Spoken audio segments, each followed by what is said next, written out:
Hello, so I'm just going to talk you through the DJI Mini 3 quickly. I'm not an expert, I'm not a pro, this is my first ever drone, and I'm just going to explain some of the findings that I found quite interesting that I didn't find on the instructions. Type-C charge port, it comes with a Type-C cable or two Type-C cables. One of them's a USB and one's Type-C to Type-C. So I did have to order another Type-C because the batteries was also Type-C and I've only got a USB charger. So two cables for me was a must. The two controllers, they fit on the back. Look at the pictures I'm going to upload. They just clip in the back and they just unscrew quite conveniently. Got my little pencil, so it's easy to store.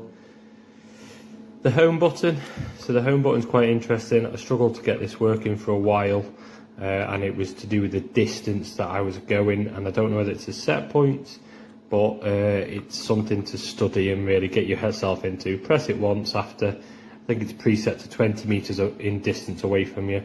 So once you've pressed that, it sets the height of how high you want the drone to do, usually above the trees from what I understand. It comes back and then it lands. I've never managed to get it landing in exactly the same spot. It's normally within a couple of meters around. The CNS is the different speed settings.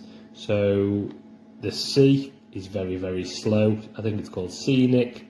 S is fast and the N is normal. So I'm only at the point where I'm using N, although I have put it into C for a while, just to have a little go.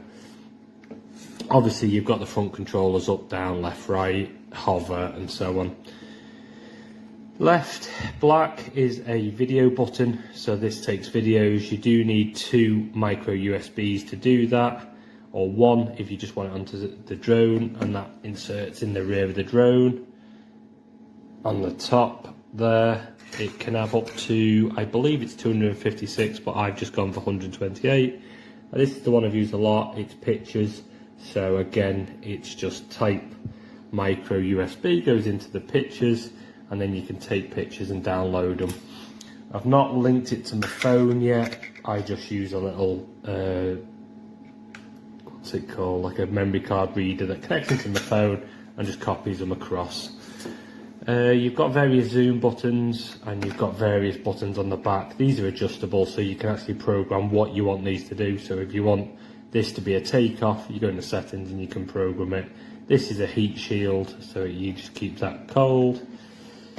And that's pretty much it. So I'm going to turn it on now. So to turn the drone on, which is something I originally struggled with, you press it once, gives you your battery, and then you press and hold it again and it'll hold flash. Takes quite a while to load from experience. I've not turned the drone on now, so it'll just come up in like a standby mode initially.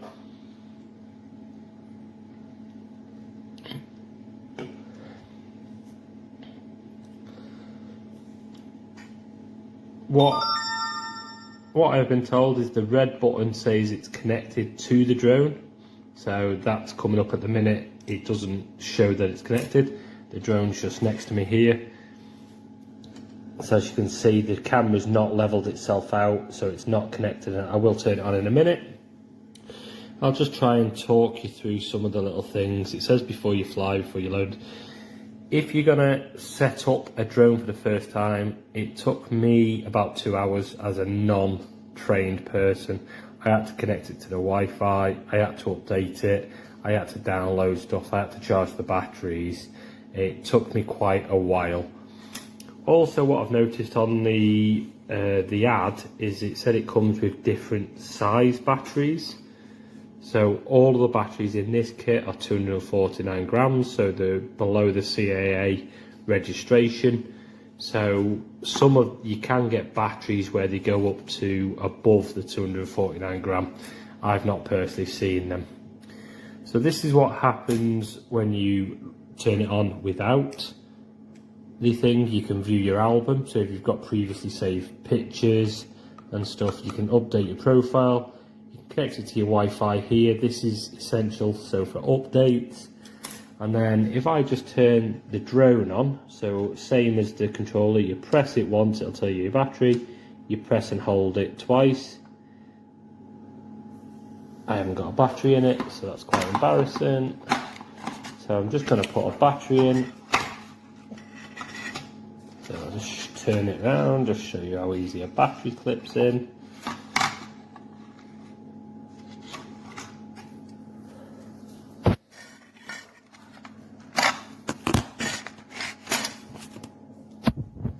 So you just clip the battery in,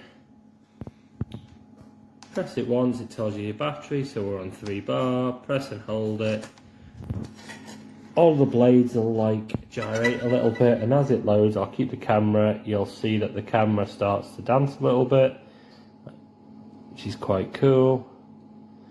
I think that's setting the parameters, and then now at this point, you'll see the little light next to the power button's gone green, and you'll also see on the camera, you can now see my pencil, my hand, and I'm sat next to the camera. I'm not going to fly it because I'm inside.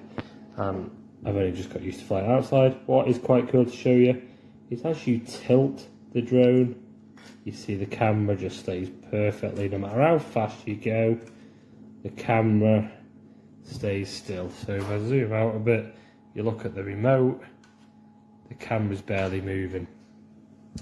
So some of the other things that I'm just going to show you quickly here. So you can't really see it the way I'm doing it, but there's 3 dots around here. This gives you your menu. There's a red button there, that's satellites. It will tell you if it's safe to land. I think it's 13 or 14 satellites connected. That's essential for the home button, so to come back. This is your battery power here. This orange bar tells you how many satellites. It's saying do not fly. You can override that, but you lose your safety feature in terms of the come home. It tells you you're in night mode. It tells you which way you're facing in terms of north, south, east, west. Your height, your distance away from the controller, how much memory you've got in your cards and stuff. So as you can see, these are all your camera settings, which I'm not going to go into now. And essentially, to take off, I won't press it, but I'll show you what it does. You press the button there, and then you press and hold that button, and then as it says, it'll hover for 1.2 meters.